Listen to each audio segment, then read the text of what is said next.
नमस्कार, आप लोग देख रहे हैं सीतामढ़ी तेज से मैं सत्यम ब्याहू। जैसे कि पूरे बिहार में पंचायती चुनाव को लेकर आगमन शुरू हो चुका हुआ है। इसी संबंध में हमारे साथ जुड़े हुए मुखिया प्रत्याशी प्रतिनिधिकर्ता, आइए इसे जानते हैं इनका परिचय और कौन से गांव से बिलोंग करते हैं वो भी जानते हैं। चलिए, बहुत बहुत धन्यवाद आपको। और मेरा नाम हुआ मोहम्मद फैज़ अहमद उर्फ तमन्ने, और मेरी पत्नी अंजुमरा खातून जगदर पंचायत की अभी वर्तमान मुखिया है, और पूर्व मुखिया मैं हूँ। 2006 से 11 तक मैं मुखिया रहा हूँ। मेरा पंचायत हो गया जगदर, ग्राम हो गया रमने का। इस बार किस पद से नामांकन किया? इस बार भी मेरी पत्नी अंजुमरा खातून मुखिया पद से नामांकन दाखिल की है, और तमाम लोगों का दुआ और आशीर्वाद है। उन लोगों के दुआओं के बदौलत, लोगों के आशीर्वाद के बदौलत नामांकन हम लोग दिए हैं। मेरी पत्नी नामांकन दी है। मुखिया ही पद में क्यों? और भी अन्य पद था, उनको न चुनते हुए मुखिया पद चुनने का उद्देश्य क्या है? देखिए, मेरे यहाँ जो जगदर पंचायत का जो मामला है, सरपंच मुखिया पद के अलावा जितना भी पद है, टोटल पद आरक्षित है। सिर्फ और सिर्फ मुखिया पद ही अनारक्षित है। तो इस वजह से हम लोग मुखिया पद पर ही लड़ने का निर्णय लिए। जैसे कि बात करें पंचायत में शिक्षा नीति पे बात करें तो शिक्षा नीति का स्थिति बहुत ही जर्जर होती है। आपके पंचायत में शिक्षा नीति का क्या व्यवस्था है?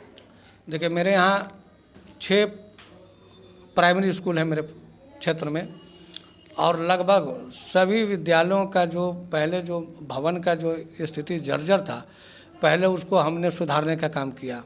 साथ ही सभी विद्यालयों में शिक्षकों की संख्या जो है कि बढ़ाया गया है, और बच्चों की उपस्थिति पर भी हम लोग काफ़ी जोर दिए हैं, और लोगों को कन्विंस भी किए।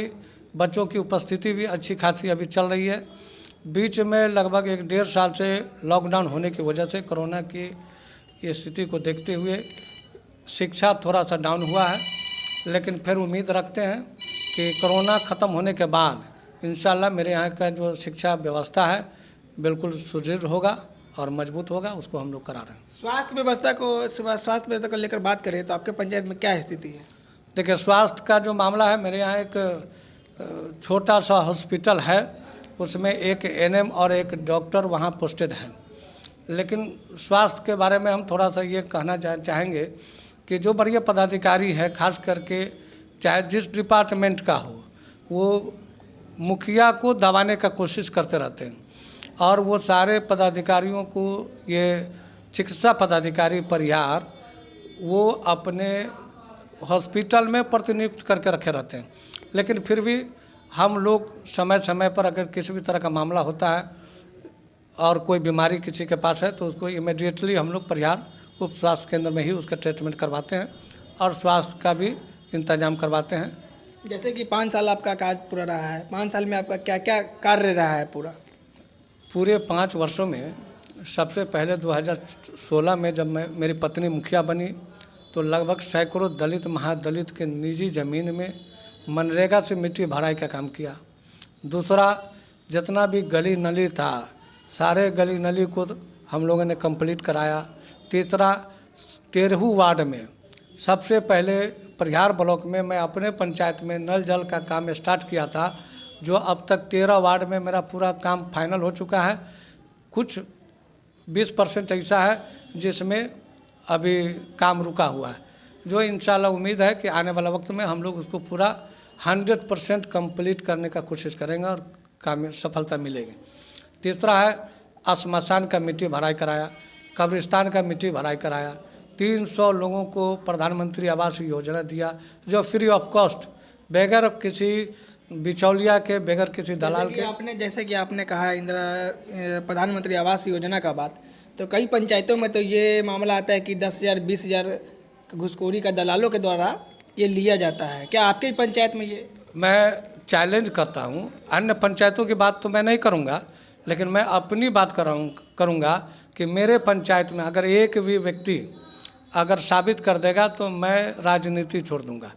क्योंकि मेरे यहाँ सबसे पहली बात है कि मैं और आवास सहायक सब मिल करके आवास सहायक पर पूरा सख्ती किया कि एक भी रुपया इंदिरा आवास में, प्रधानमंत्री आवास योजना में नहीं लेना है, और हम लोगों ने न लिया और न किसी बिचौलियों को लेने दिया। उसके बाद लगभग 400 लोगों को वृद्धा पेंशन अपने स्तर से हमने कराने का काम किया। उसके अलावा लगभग 210 राशन कार्ड सिर्फ और सिर्फ जो सरकारी चार्ज था 3 रुपया वो दे करके और 210 लोगों को मैंने राशन कार्ड अपने दरवाजे पर से वितरण करवाया। तो ये सब बात है। और मैं अपने यहाँ से करप्शन ख़त्म करने का, मैं इससे पहले जो चुनाव लड़ा था, मैं लोगों के बीच में मैं ये वादा किया था कि मैं अपने पंचायत से करप्शन को समाप्त करूँगा और उस करप्शन पर मैं सबसे ज़्यादा फोकस किया और करप्शन को बंद किया। साथ ही महिला सशक्तिकरण पर भी मैं काम किया। महिला सशक्तिकरण में जीविका समूह के द्वारा लगभग 59 समूह हम अपने पंचायत में चलवा रहे हैं और 59 समूह में सभी समूह को लगभग बैंक से 50,000 से 1 लाख तक का सहायता राशि सब लोगों को विदाउट कॉस्ट माने उपलब्ध कराने का काम किया। और महिलाएं अपने अपने मोहल्ला में छोटी मोटी दुकानें करके और जीवन यापन कर रही हैं। फिर से अगर पंचायत की जनता आपको बनाती है मुखिया पद पे, तो आपका प्रथम कार्य अब क्या रहेगा? हाँ, मेरा जो सबसे पहला मिशन है कि जो पंचायत सरकार मैं अपने पंचायत में बनवा रहा हूँ वो अभी अधूरा है, उसको पूरा करना है। जनता जो हमारे पंचायत की जो जनता है उसको दाखिल खारिज म्यूटेशन हुआ या इंदिरा आवास का आवेदन हुआ या जाति आय आवासीय जन्म मृत्यु का जो के लिए जो परिहार प्रखंड में आना पड़ता है, ये परिहार प्रखंड में ना आकर के हमारे लोग पंचायत में ही सारे चीज़ के सुविधा को उपलब्ध मैं कराना चाहता हूँ। दूसरा कि मैं हर आदमी को जो बीपीएल धारी है, जो रोज़गार करना चाहते हैं, मैं उन लोगों के लिए भी चाह रहा हूँ कि हर आदमी को बकरी सेट दें, बीपीएल धारी को मुर्गी सेट दें और उन लोगों से मुर्गी हो या बकरी पालन करने वाले जो लोग हैं, जो इच्छुक हो परिवार होंगे, उनको ये चीज़ का मैं मुहैया कराऊंगा। और आस्था के महापर्व छठ को लेकर आप अपने पंचायत वासियों को क्या संदेश दीजिएगा?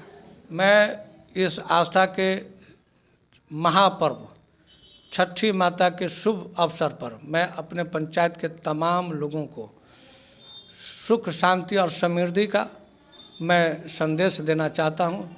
मैं तमाम लोगों को ये मुबारकबाद दे रहा हूँ कि सब लोग ये पर्व एकता और अखंडता का प्रतीक है। इस छठ महापर्व में हिंदू मुस्लिम सब लोग ये खुशी का पर्व है जो सब लोग एक साथ माने सौहार्दपूर्ण वातावरण में मनाते हैं और मनाएं, ये मेरा शुभकामना है। और भगवान से मेरा कामना है कि जो भी मेरी माँ और बहनें ये छठ पूजा कर रही हैं, भगवान उनके नेक मकसद में उनको सफलता अता फरमाए। हमारे चैनल के माध्यम से आप अपने पंचायत वासियों को, जनता वासियों को क्या संदेश दीजिएगा?